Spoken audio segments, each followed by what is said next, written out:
Good afternoon. Each other, I love you in the name of Jesus. I love you in the name of Jesus. Another person, I love you in the name of Jesus. Let's pray. Thank you, Father, everything. Forgive us all the sins we have committed during the week this time. Open our eyes that we may see wonderful things in your law. We are strange on us. Do not hide your commands from us. O that our ways were steadfast in obeying your decrees. Praise be to you, Lord. Teach us your decrees. Please come, Holy Spirit, our heart and bodies. When Pastor Goen preaching time, open the heaven. All people to meet you and understand your will. I pray in the name of Jesus. Amen. What can wash away my sin?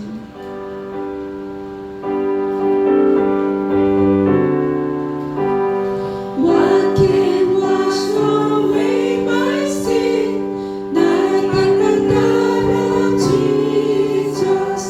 What can make me whole again? Nothing but the blood of Jesus.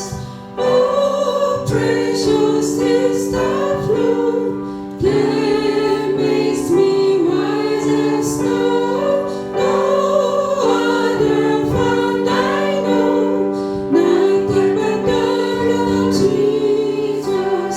For my cleansing this I see, nothing but the blood of Jesus.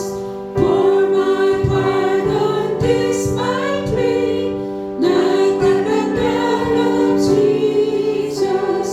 Oh, precious is the flow that makes me white as snow. No other fount I know, nothing but the blood of Jesus. Nothing can force it undone, nothing but the blood of Jesus. Not the good that I have done, nothing but the blood of Jesus. Oh, precious is the flow that makes me white as snow. No other fount I know, nothing but the blood of Jesus. This is all my hope and peace, nothing but the blood of Jesus. This is all my righteousness, nothing but the blood of Jesus. Oh, precious is the flow that makes me white as snow. No other fount I know, nothing but the blood of Jesus. Glory, glory, past I sing, nothing but the blood of Jesus. All my praise for this I bring, nothing but the blood of Jesus. Oh, precious is the flow that makes me white as snow. No other fount I know, nothing but the blood of Jesus. Amen. Let's pray. Let's pray. Repentant time. Father, forgive us all the sins, all in this week, all our life. Say, Lord, Lord, Lord, Lord, Lord, Lord. Father, forgive us all the sins. Sometimes we have lie, hide, angry, selfish, not holy, not love people, jealous, so many things we had seen.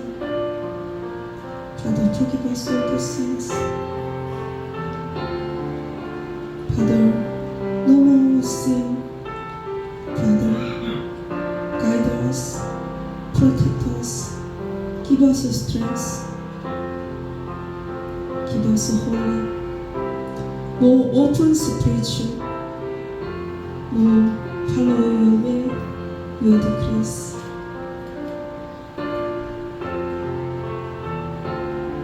Only you, only truly way is you, is you. Father, change our life.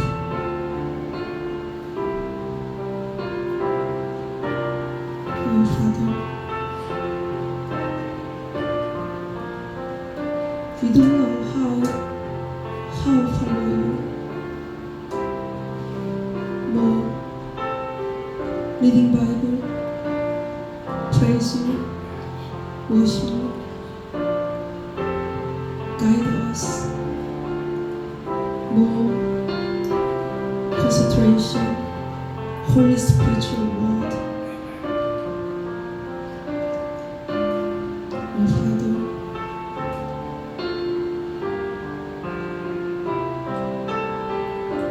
don't follow no more in the world things. Just follow you, your will. Thank you so much. I pray in the name of Jesus. Amen. God is so good. He's so good to me, to you.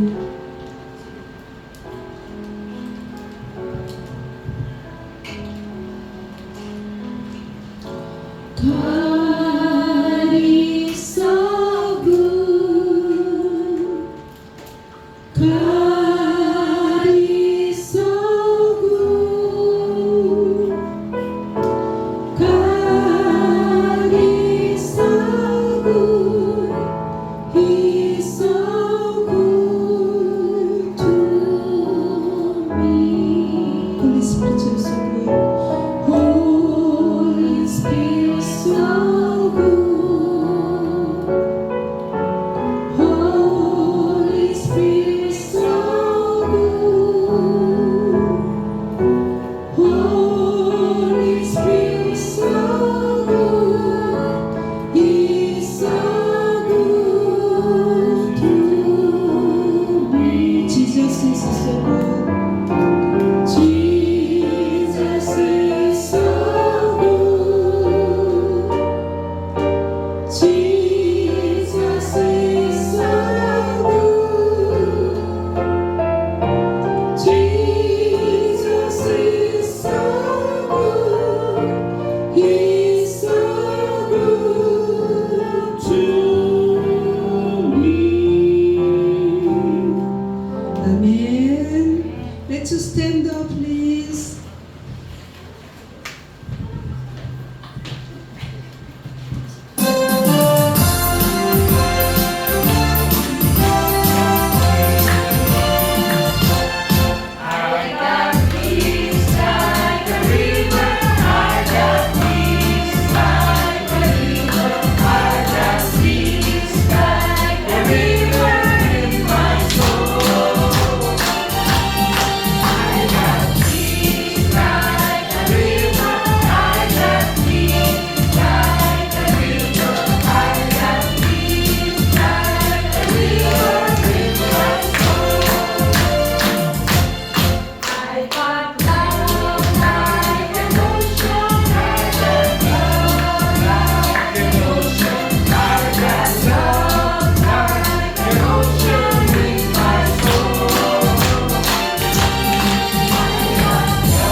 Come here, our Master.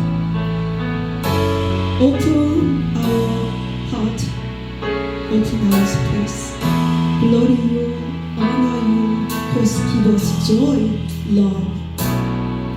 I lift my hand to the coming King, to the great I am, to you I sing, to you I sing, to you the one, for you are the one who reigns within my heart, who reigns within my heart, and I will serve you, open heart.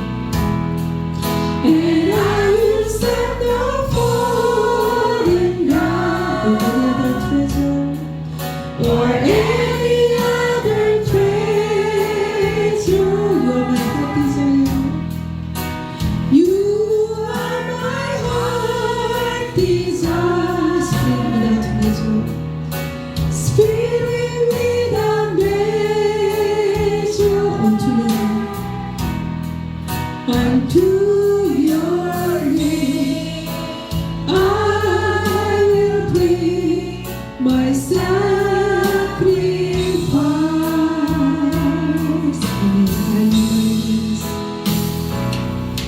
I lift my hands to the coming King, to the great I am, to you I sing, to you I sing, to the one, for you're the one who reigns within my heart, and I will serve faithfully God, and I will stand up falling down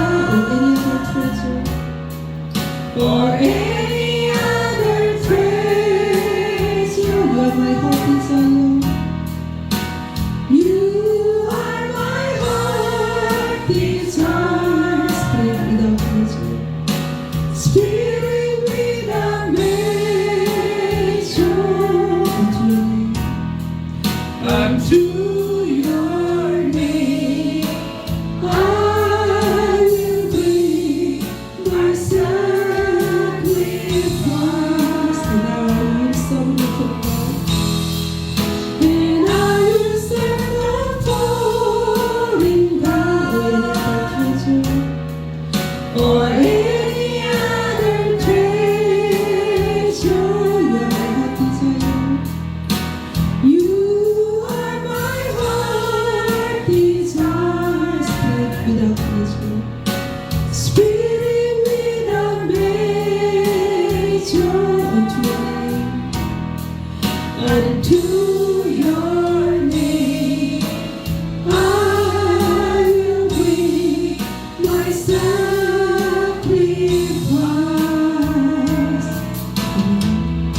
Let's play for this worship time. Everybody realize your word. So open spiritual, open heart, follow His way, and let's pray for your children, your family, and church, and the ministry, and your friends, and brother, sister in here, and all church in the world. Say, Lord, Lord, Lord, Lord, Lord, Lord. My Father, thank you so much. Salvations, forgiveness, and worship. Praise you. Amen.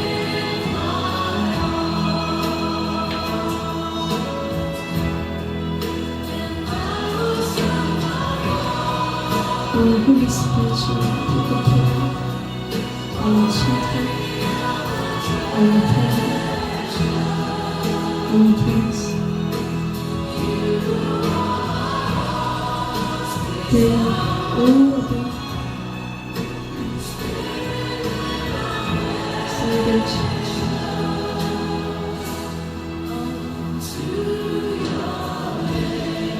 Save them. Protect them in the Lord. Oh, Father.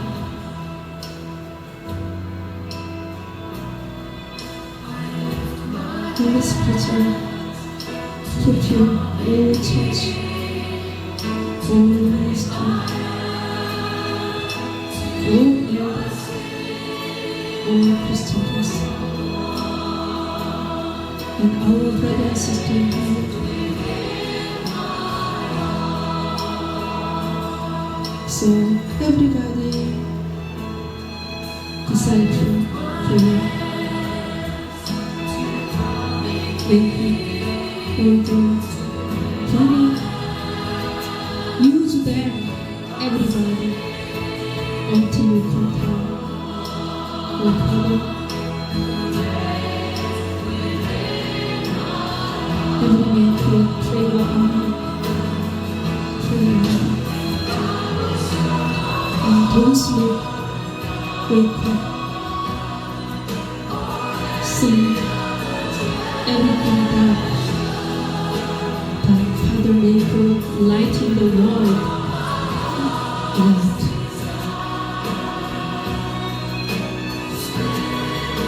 Everybody will be disciple of Jesus. So someday, go on, everybody. Heaven. Until that time, Father, we from Satan, protect us. Thank you so much. Glory you, honor you, praise you. I pray in the name of Jesus. Amen.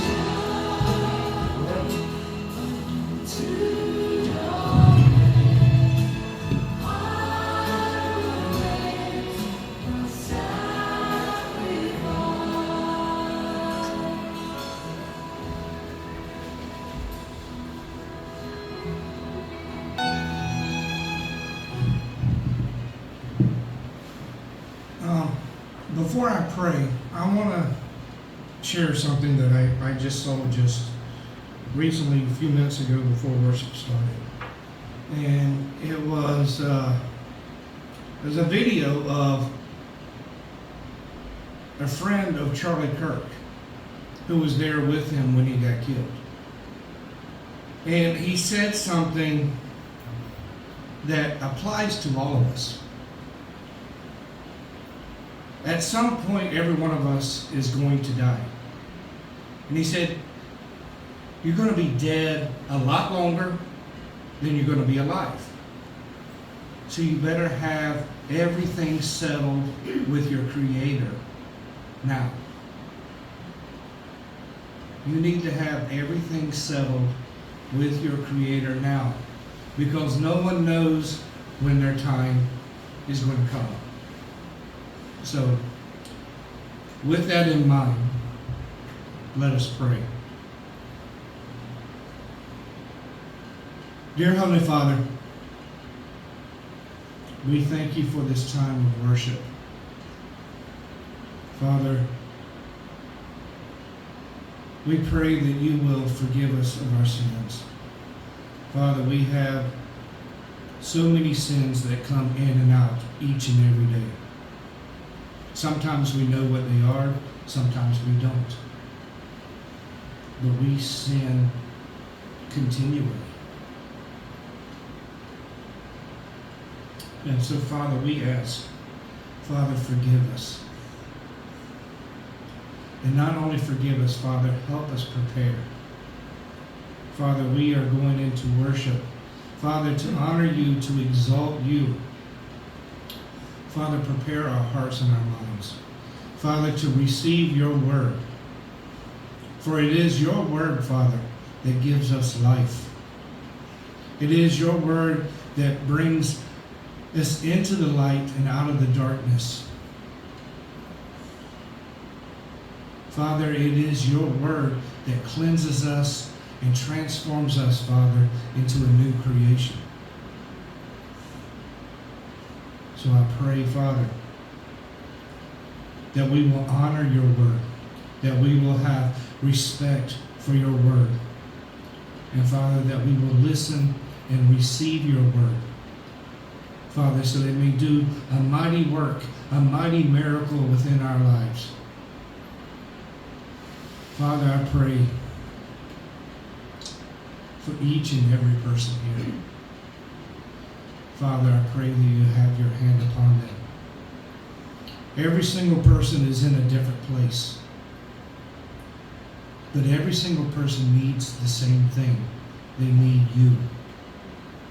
They need the blood of your Son to cover their sins, to cover our sins. So I pray, Father, turn their hearts to you. Turn their eyes to you. Turn their minds to you, Father, so that all that they see is you and nothing else.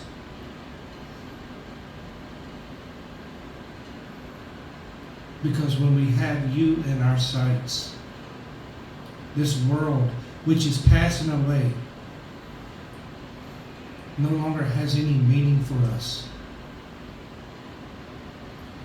It does not pull us, but we are kept captive by you, by your word. So I pray, Father. I pray, Father, do a mighty work among these people. Father, bring revival. Bring your Holy Spirit upon them. Father, we thank you for this church. Father, we thank you for this ministry. Father, I pray that all that we say and do here may bring you honor, may bring you glory. In Jesus' name. Amen. Amen.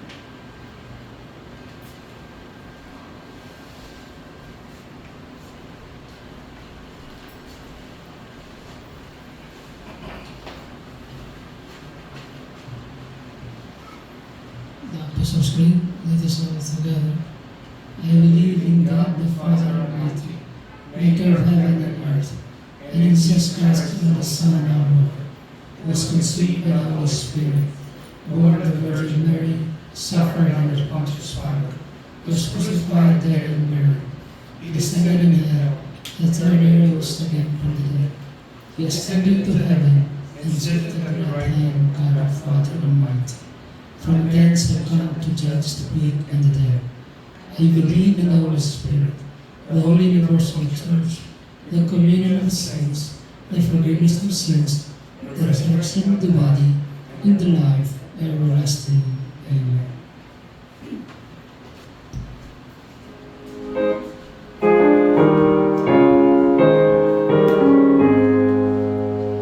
Praise God from whom all blessings flow.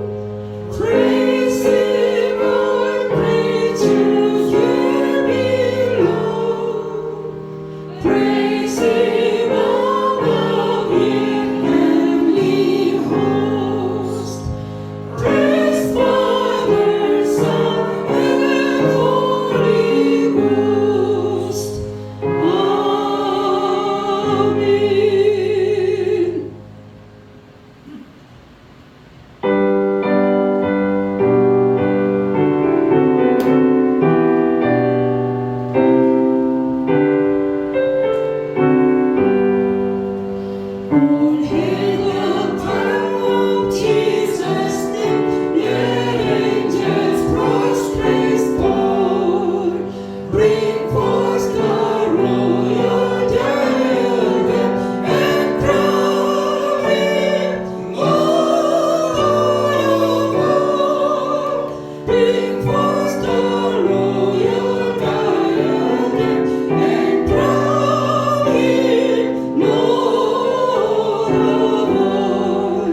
Today's scripture reading is coming from Genesis chapter 4, verses 1 through 7, that read, Now the man had relations with his wife Eve, and she conceived and gave birth to Cain.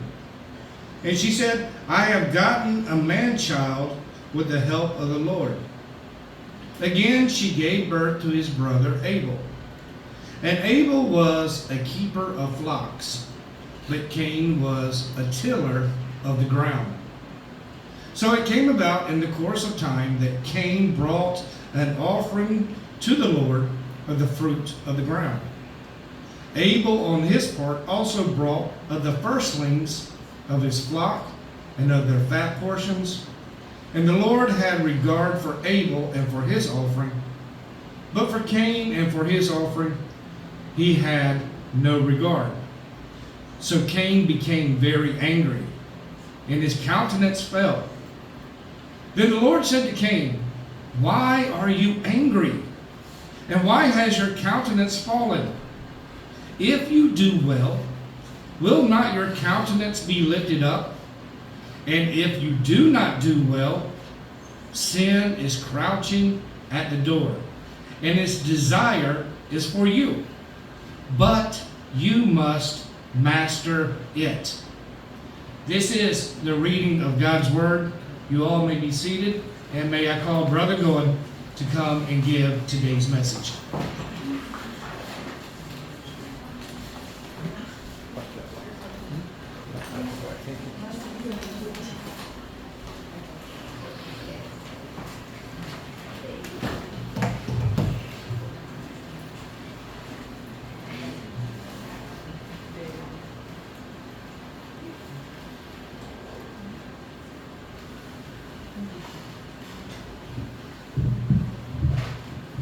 Good afternoon, everyone. Good afternoon. So today we're continuing our study of the book of Genesis. We're now on chapter 4, and we'll give attention to the first 7 verses of Genesis chapter 4. So Genesis chapter 4, verses 1 to 7.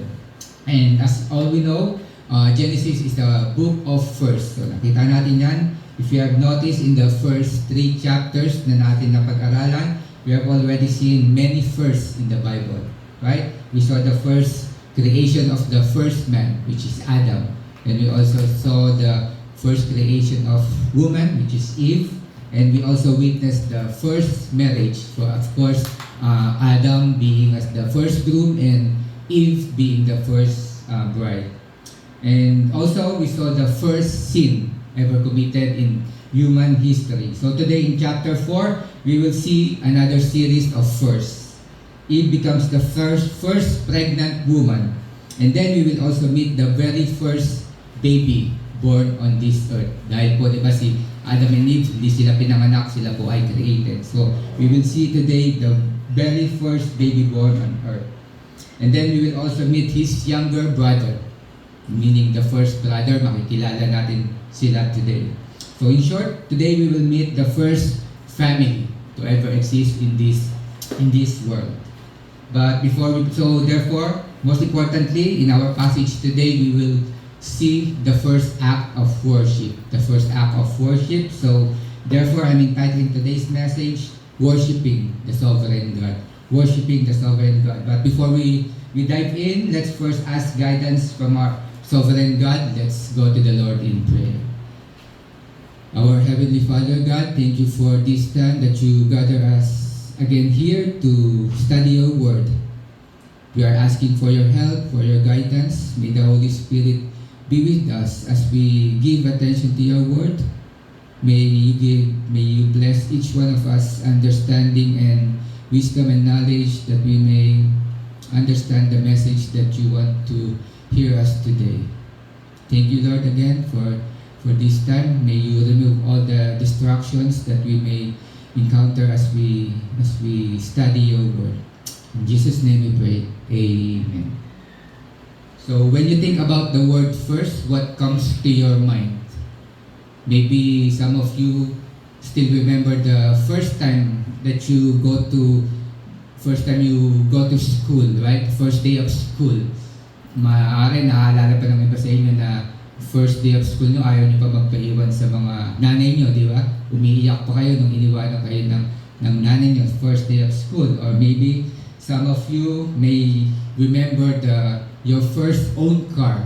Even though it is a second-hand car or second-hand truck, you still remember the experience, right? When you drive that first car that you still remember your excitement that time. Or maybe some of you still remember your first experience to ride an airplane, right? And of course, the first country that you traveled. Maalamang lahat tayo naaalala pa natin yan, hindi po ba? So, we often remember our first, and most of you maybe also remember your first love. Diba? Naalala pa natin, o diba? Kinilig pa yung iba sa inyo, anong marinig yung first love, naalala pa natin si Dudong, diba? Joke lang.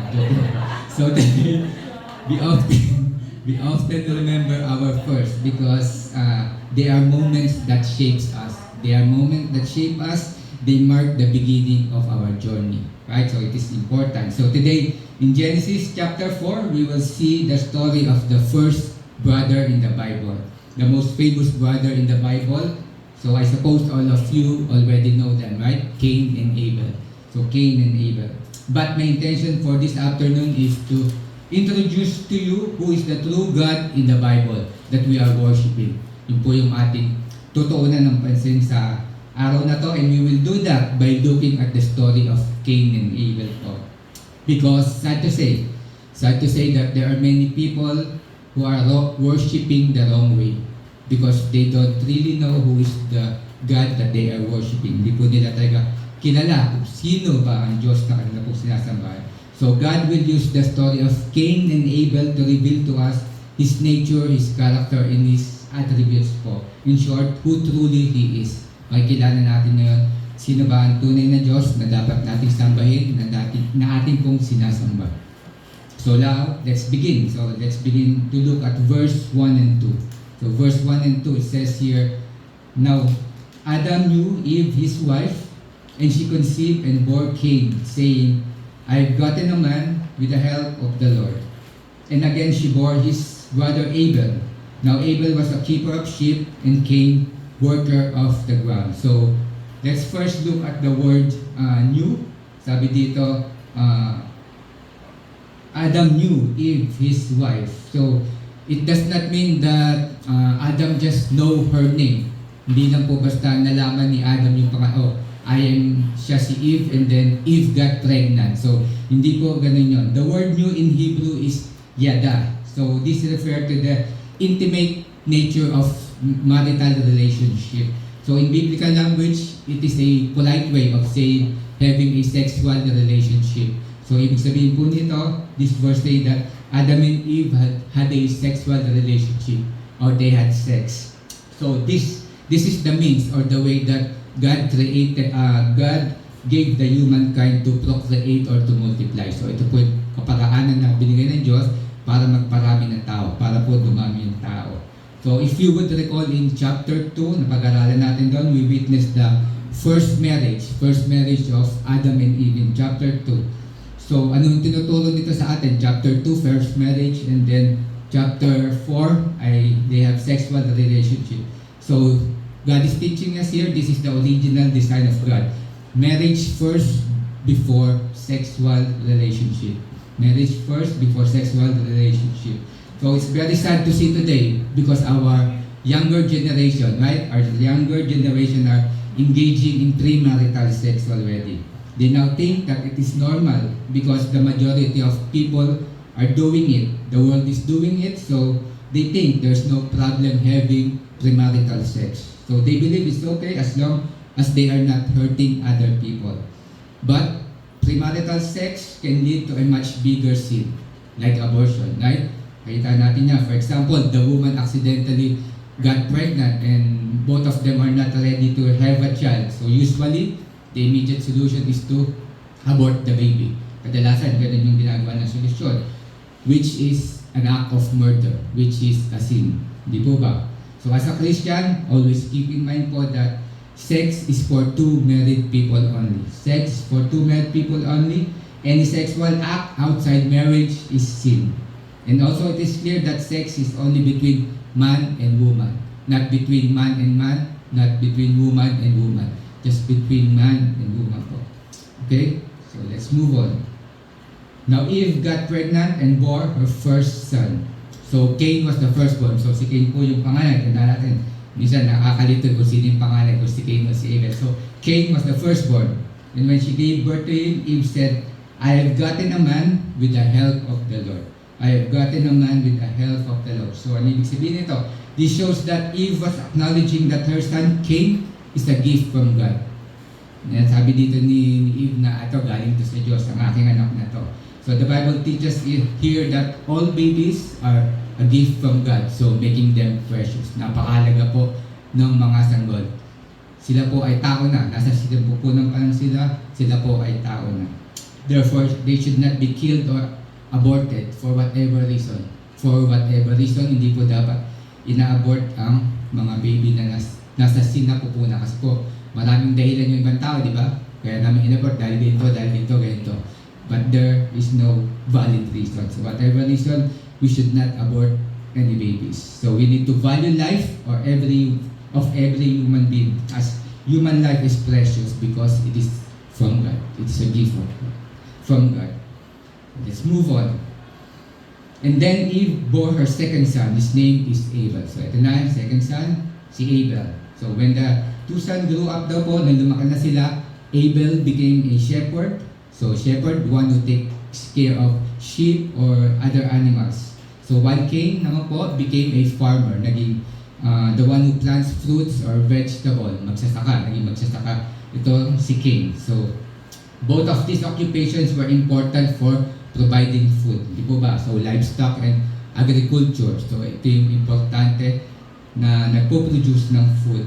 They represent the first roles of humankind, a farmer and a shepherd. So this is the first job recorded in the Bible po. A farmer and a shepherd. So in the beginning, there was no need for doctors, for lawyers, hindi pa kailangan ng mga engineers, hindi pa kailangan ng mga contractors noon that time.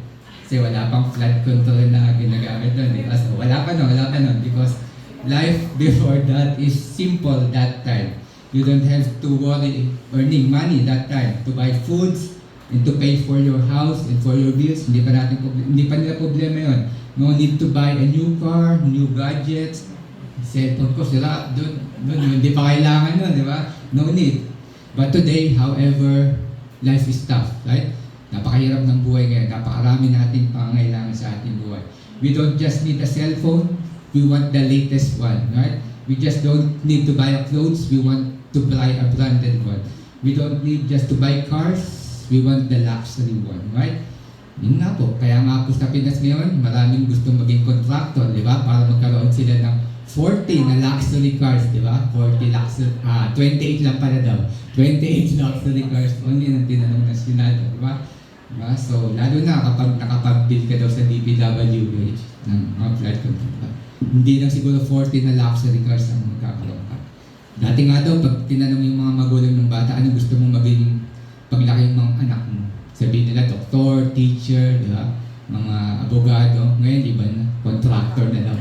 Sana maging contractor yung mga anak ko paglaki na. So, yun po, let's continue. Mga politika. Sumama kayo sa lalim mamaya. Verse 3 to 5. So, in the course of time, Cain brought to the Lord an offering of the fruit of the ground. And Abel also brought of the firstborn of his flock and of their fat portion. And the Lord had regard for Abel and his offering. But for Cain and his offering, he had no regard. So Cain was very angry and his face fell down. So here we can see the first family. Adam and Eve became the first family to worship God. We see this when their two sons, Cain and Abel, presented their offering to God. So this is an act of worship, presenting their offerings. This is the way of worship. So I think it's logical to say that their parents are the one who taught them how to worship. At first, this seems like an ideal family, right? A family that worship God together. So ito po yung parang role family, right? So we can compare this also today to a modern family, right? We see parents attending church with their children. So, kasi kasama ng mga magulang yung kanilang mga anak sa pagsamba, which is a good thing to do, which is the right thing to do para sa mga magulang. But again, the question remains, are all members of the family true worshiper of God? So also, we can also compare that to the church, because a church is a family of believers, right? We are a family of believers. And the question still remain, are all members of the church true worshiper of God? Lahat po ba tayo na nagpupunta dito sa simbahan, tunay nga po ba ang ating pong pinupuntay pagsamba sa Diyos? So, ating pong sasagutin yan. Let's try to answer that by looking at on how Cain and Abel worship God. Doon po natin makikita yung sagot. So, according to our passage, it's now time for Cain and Abel to worship God. So, meron time na mag-worship na sila sa Diyos. So, Cain, being a farmer, dahil nga magsasaka itong si Cain, according to our text, Cain brought fruit of the soil as an offering to the Lord. So, ang inalay niya daw po is yung mga fruits and vegetables na kanya pong ani. So, while Abel, being a shepherd, itong si Abel naman bilang isang shepherd, brought a fat portion from the firstborn. Portion from the firstborn of his flock to the Lord. So maybe this is a lamb or a sheep, usually na ginagawa nila na pang-alay. Then our verse said that the Lord had regard for Abel and his offering, but for Cain and his offering, he had no regard. So ibig sabihin po nun, God accepted the offering of Abel, but God rejected the offering of Cain. Right? So, now, the big question, ito yung karamihan na tanong, why did God accepted Abel's offering and rejected Cain's offering? So maybe some of you or maybe all of you have the same question in your mind, di ba? Bakit kaya nireject ng Diyos yung offer ni Cain pero tinanggap niya yung offering ni Abel? So that's the big question, di ba? So when I'm studying this passage, ito yata yung pinakamahirap na passage na pag-aralan ko. So I have read commentaries and listened to other preaching, and to be honest, I've got different answers. Many theologians have different answers regarding this question. They have different interpretation, different answer about the answer of that for that question, because this question is really difficult to answer. Bakit po? Dahil wala pong direct na sagot. Dito sa Genesis chapter 4, wala tayong makikita na direct answer or clear reason why did God accepted yung kanilang offering and bakit yung isa hindi nila inaccept. So just to be fair po, I will not give an answer to this question because I don't want to speculate, diba? Ayoko naman na mag-pick lang sa mga nabasa ko kung ano yung view nila, and then I'm sure in the future makakarinig din kayo na ibang sermon regarding that, di ba? Paano ko yung sinabi ko, hindi yun yung sinabi. So to be fair, hindi ko na siya sasagutin.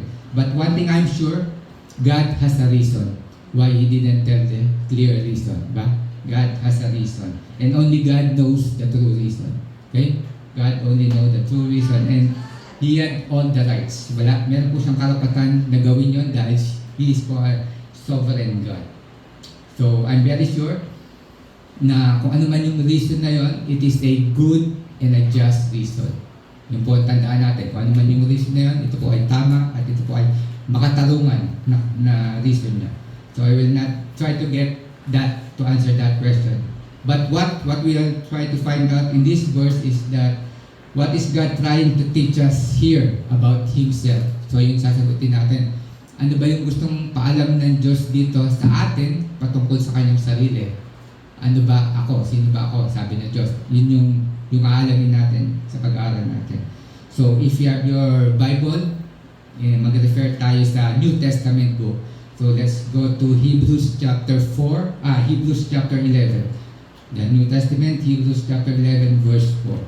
So, please follow me in this. Medyo kailangan po natin sundan yung ito, pagkakasunod-sunod dito para maintindihan natin hanggang dulo. So sabi dito, Hebrews chapter 11 verse 4. By faith, Abel brought God a better offering than Cain did. By faith, he was commended as righteous when God spoke well of his offerings. And by faith, Abel still speaks even though he is dead. So 3 times, ano po yung narinig natin? 3 times narinig natin yung word na faith. Ba? So faith. So in this verse, yun po yung ating keyword. Faith.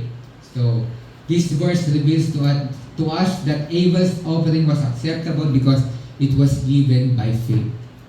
It was given by faith. And we need to understand ito. Kailangan natin maintindihan ito kasi maraming nalilito dito. The reason why Abel have faith is because God gave that faith to him. Kaya siya nagkaroon ng faith kasi binigay ito ng Diyos sa kanya. Okay po, paano natin manalaman yon? So, according to Ephesians chapter 2, verse 8 to 9, familiar verse po para sa atin. Alam natin lahat ito. Karamihan, sabi dito sa Ephesians 2, chapter 8, verse 9. For by grace you have been saved through faith. And this is not from yourselves, it is a gift of God. So, it is clear na yung faith daw po is gift from God. So, kaya nagkakaroon ng faith ang isang tao dahil binigyan siya ng Diyos ng faith. Okay po, hindi siya naging natawag na faithful dahil sa kanya pong mga ginagawa. Hindi po ganon. Dahil binigyan siya ng faith, kaya siya nakakagawa ng mabuti, nakakagawa ng kalugod-lugod sa Diyos. So, faith is not a product of human effort, but rather a divine gift. So, importante po yun. Ito po ay gift. Faith is a gift. Tandaan natin. Faith is a gift. Okay? Now, let's look at Cain's offering naman po. Tignan naman natin yung offering ni Abel. So, ni Cain pala. So, if Abel's offering was given by faith po, therefore, we can now say that Cain's offering was given without faith. So, kung yung kay Abel, with faith po yung kanyang offering. So, yung kay Cain po, masasabi natin, in contrast, na without faith. Ba? Meaning, Cain's offering was not given in the same spirit. So, magkaiba yung spirit na nasa kanila ng time na yun. So, Brother Gowen, are you saying that God did not give Cain faith? Na hindi ba binigyan ng Diyos si Cain ng faith? So, my answer is yes. Hindi po. And that is the reason why his actions were wicked. So, paano ko nalaman? So, again, another verse. 1 John chapter 3 verse 12. 1 John chapter 3 verse 12. Sabi dito, do not be like Cain, who belonged to the evil one and murdered his brother. And why did he murder him? Because his own actions were evil and his brother were righteous. So, this connects Cain's offering directly to his wicked character po. Makita natin dito na ito po yung bunga ng kanyang ugali. We can see here that yung kanya pong pag-offer is just a superficial act of duty rather than true act of worship po, which leads him to do more evil thing at the point of killing his own brother. Diba, makita natin yun. In the future, papatayin niya itong si Abel. So dito nakita natin yung tunay na ugali o laman ng puso nito ni Cain. Diba? A clear evidence na he don't possess a true faith from God.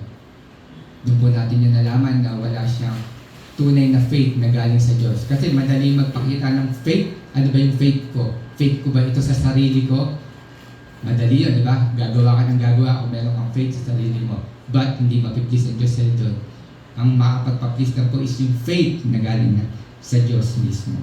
And then, according to Genesis chapter 4 verse 7, sin is crouching at your door, it desires to have you, but you must rule over it. So God saw the sin is lurking in the heart of Cain. So winarningan na ng Diyos itong si Cain na lurking, parang nakaabang yung kasalanan sa iyong puso. Nakaabang na daw yung kasalanan. Crouching, lurking, di ba? So the question now is, anong sin ba yun? What kind of sin is that? So that is the sin of pride. That is the sin of pride.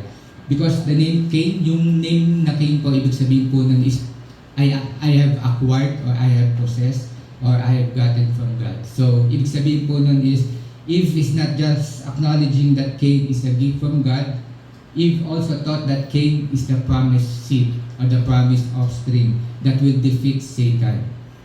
I hope you still remember when we studied Genesis chapter 3 verse 15. Diba po, sabi sa inyo, Kailangan kabisaduhin natin yung Genesis chapter 3, verse 15. Ano sabi to? And I will put enmity between thee and the woman, and between thy seed and her seed. It shall bruise thy head, and thou shalt bruise his heel. So ito po yung proto-evangelyo na sinabi natin dati na ang pinoprophesy dito is si Jesus Christ, di ba? Ang sinasabi dito na seed ay si Jesus Christ na siya yung tatalo kay Satan, na madidefeat niya si Satan sa cross. So ito yung ibig sabihin nito. So but for Eve, ang akala ni Eve na si Cain na iyon, na si Cain na yung promised seed na iyon. Kasi siya yung unang-unang anak, di ba? So sabi ni Eve, ito na. Ito na yung the promised seed. Ito na yung tatalo kay Satan. So of course, sinabi yun ni Eve kay Cain, di ba? So of course, alam ni Cain yun na siya yung ako yung tagapagligtas pala. Ako yung promised seed. So importanteng tao ako. So that's why Cain looked highly of himself.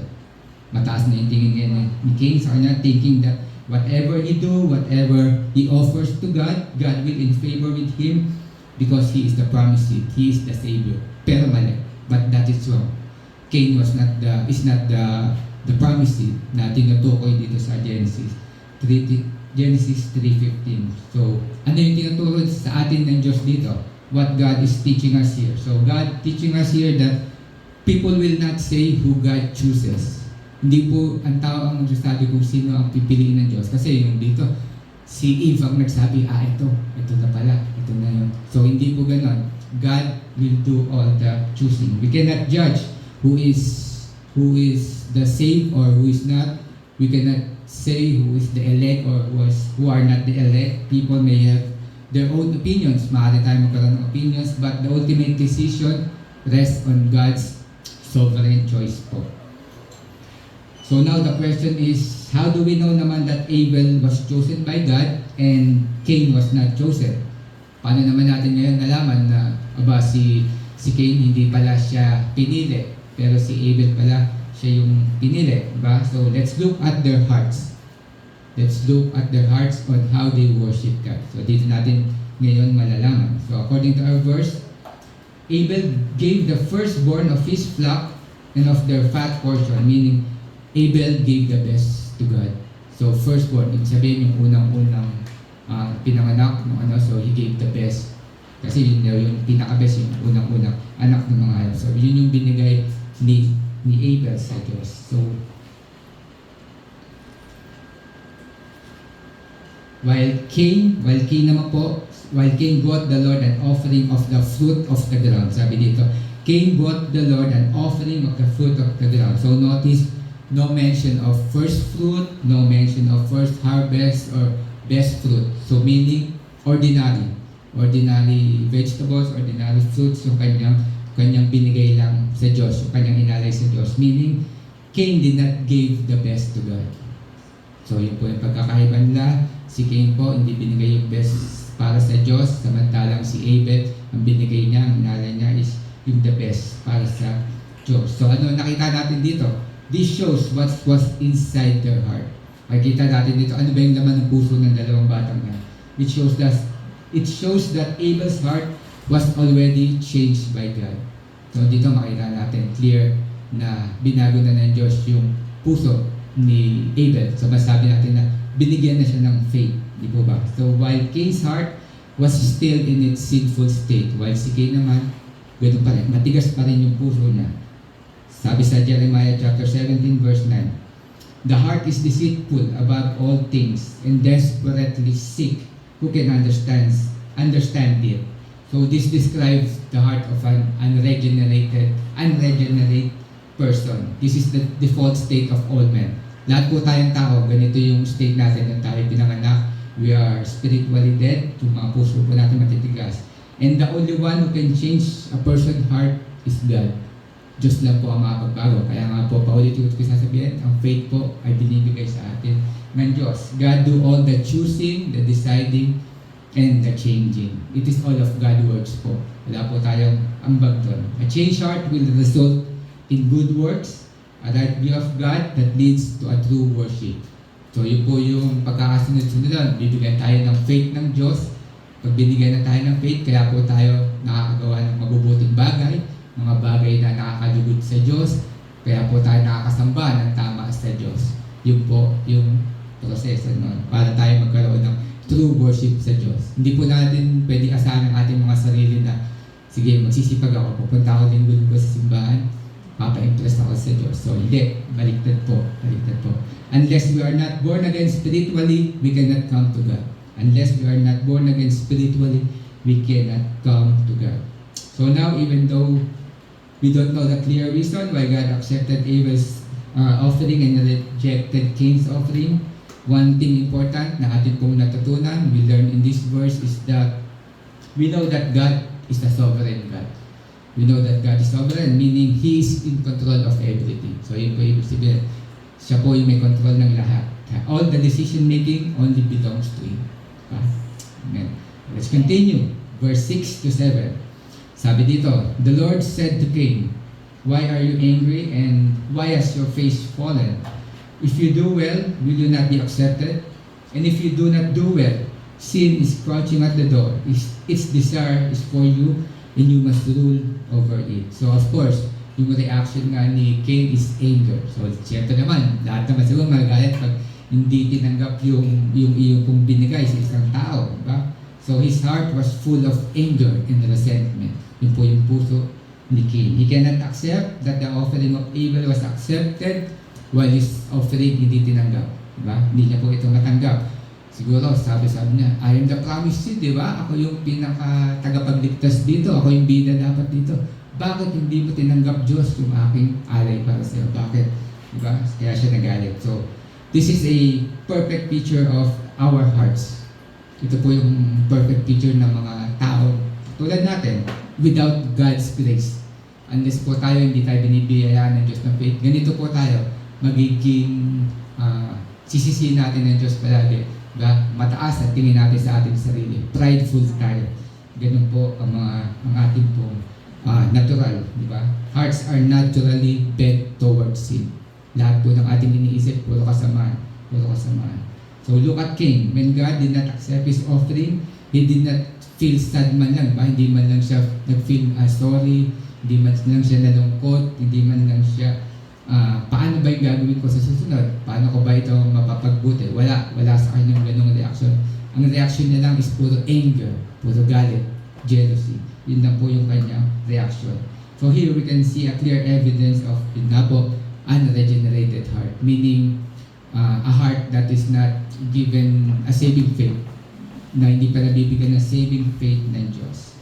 So the important lesson that we can get here is we cannot please God. We cannot please God with anything, with our offering, with our good works, because we cannot please God until He first changed us. So whoever you think you are, even though you are the most powerful in this world, you have the most power in this world, the richest people on earth, even you have the highest position in your church, even you have master degree or doctoral degree, sorry to say, that will not impress God. Hindi po ma-impress si God sa lahat po ng ating accomplishments sa buhay. But some of you may ask, and I will again, Brother Gowen, sabi dito, but how about when God said to Cain that sin is crouching at the door, so you must rule over it. Sin is crouching at the door, so you must rule over it. So sin, sabi dito ng Diyos, meron pwedeng gawin si Cain. Paglabanan niya daw yung kasalanan, na huwag siyang gumawa ng kasalanan, avoid doing sinning, na kailangan niyang paglabanan nga yung kasalanan na yun. So, well, this sounds like an instruction, right? Na pwede itong mangyari. Na if next time siguro pinagbuti ni Cain, na maaari siyang tanggapin yung kanyang sacrifice. But that's not what it meant po. Hindi po yun yung ibig sabihin nito. So, think about it po. Isipin po natin, can a dead person do anything? Meron po bang patay na tao na makakagawa ng kahit anong mabuting bagay? So, wala po. Hindi po ba? So, ano lang kayang gawin ng patay na tao? Maging maagnas, di ba? Maagnas, maging mamahaw siya. So, ibig sabihin, lahat lang ang kaya niyang gawin ay masasama. Yung baga, hindi magagandang bagay. Mababaho, mag-aagnas. So, yun po, katulad niya yung sin. Ang spiritually dead person po, ang kaya niya lang po ay gawin ay gumawa ng kasalanan. Hindi niya po kayang paglabanan ang kasalanan. When in fact, he loved doing sin pa nga po. Spiritually dead person loved doing sin pa nga po. And that's the bad news. Diba? That's the bad news, brothers and sisters. Nobody can beat sin by just trying harder. Wala po kayang makabit sa sin. That is impossible. That's why we need a Savior. That's why we need a Savior. With man, it is impossible, but with God, all is possible. That's the good news po. Meron pa tayong good news, mga kapatid. What we could not do, Jesus did for us. Hindi natin kayang gawin, kaya si Jesus po yung gumawa para sa atin. He is the one who did everything right for us. Siya po yung gumawa, siya po yung nagtama ng lahat ng mali. He defeated sin and death on the cross. Amen? So the story of Cain and Abel is not about how to give the right offering to God. So hindi lang po yung tinutulong na dito is yung kung paano ka ba magbibigay ng tamang offering o tamang pagsamba sa Diyos. It is a story God used to show to us His nature and character. Yun po yung dapat natin makita sa story na to, na ano ba pagkakakilala natin sa Diyos. Kasi nga, sabi ko, di ba, right view of God leads to right worship. So ano ba yun ang dapat nating matutunan dito? That He is sovereign, that He is in control of everything. Well, that is the essence of a true God, di ba? Yun talaga dapat ang kung sino ang Diyos. Siya may control ng lahat. A true God is not dependable on the good works and performance of His creation. Yun po yung tunay na pagiging Diyos. Hindi siya nagdidepende kung ano yung performance ng kanya pong creature, kanyang ginawa. Nobody can approach God unless God calls us. Hindi po tayo makakalapit sa Diyos hanggang di tayo tinatawag. And that's how we need God's grace from the beginning. We can be good enough to earn His love. Instead, we must just receive His love. Yun lang po. Receive lang tayo ng love. Tayo po ay tatanggap lang ng kanyang pagmamahal. God is the one who give us faith. Yun lang po gusto kong maitanim, may take home nyo. God, ang ating pong faith, galing ito sa Diyos. Bakit ko gustong maitanim sa inyo? Para mawala sa atin ang pagiging prideful. Mawala sa atin ang pagiging mayabang. Na kahit na meron tayong kayang gawin. So yun po, magkakaroon tayo ng humility kapag natanim sa ating mga isip na ang faith na binigay sa atin ay galing sa Diyos. Di po ba? Brother Gowen, if God is sovereign, paano yun? It sounds like na we are just like a puppet.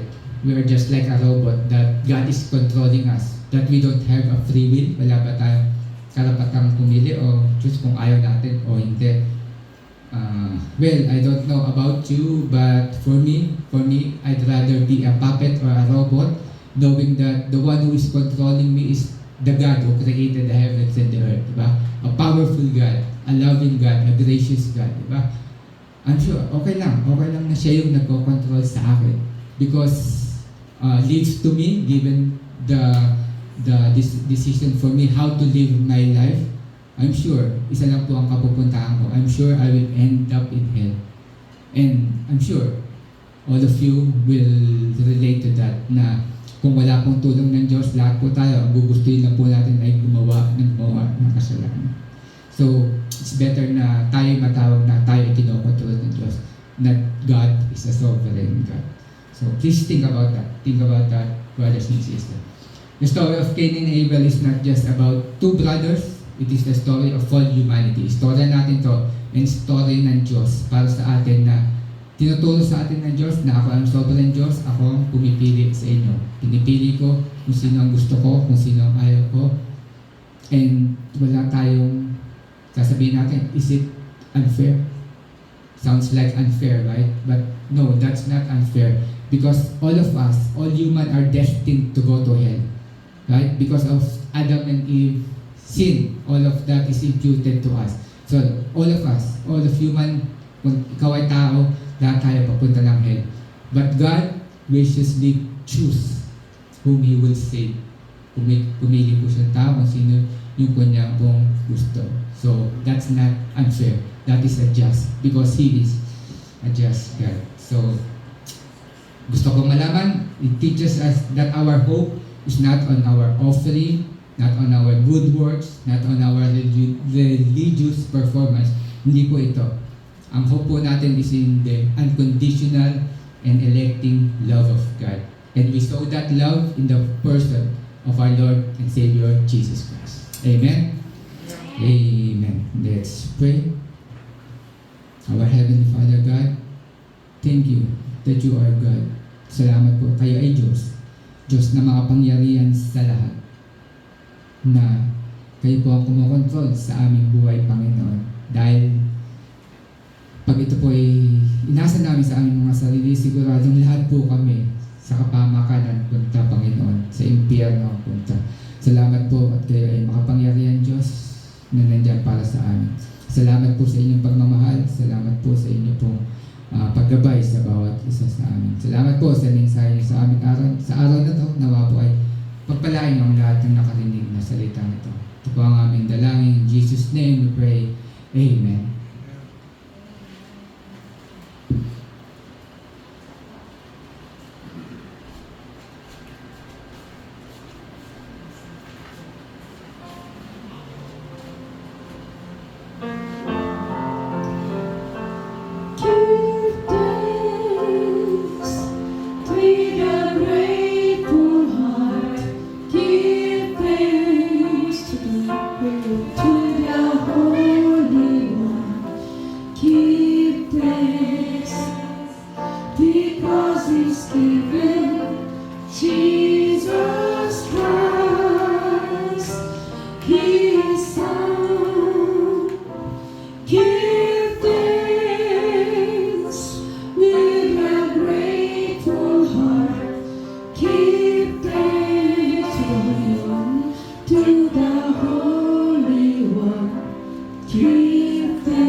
Let us pray for our offering. Heavenly Father, we thank you for this new day of life. And this Sunday, renew our minds, refresh our spirit, and fill our hearts with gratitude. Protect our loved ones and bless our steps, and help us to walk in faith and kindness. May this day overflow with your grace and endless mercy. Lord, thank you for your word that we heard today, that we be used in our everyday lives. Help us, Lord, to follow your will and hold your hand into light. We thank you for this offering, Lord. May you bless this offering. This is the little portion of our labor. We bring back to you, Lord, for your glory and praise. And give us, Lord, from our abundance reasons that we receive. And thank you for the good health and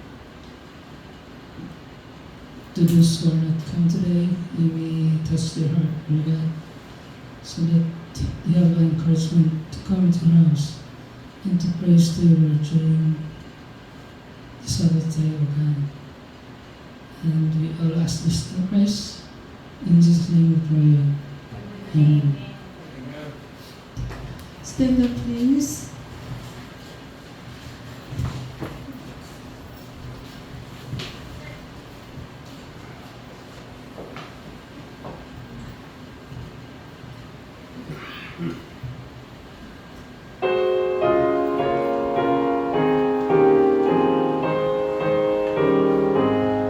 To God be the glory, great things He has done. So love we the world that He gave us His Son, who yielded His life and atonement for sin, and opened the light gate that none may go in. Praise the Lord, praise the Lord, let the earth hear His voice. Praise the Lord, let the people rejoice. Oh, come to the Father through Jesus the Son, and give Him the glory. Great things He has done. Great things He has done us. Great things He has done. And greater rejoicing through Jesus the Son. The purer and higher and greater will be our wonder, our transport when Jesus we see. Praise the Lord, let the earth hear His voice. Praise the Lord,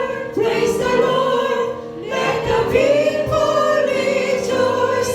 Oh, come to the Father through Jesus the Son, and give Him the glory. Great things He has done.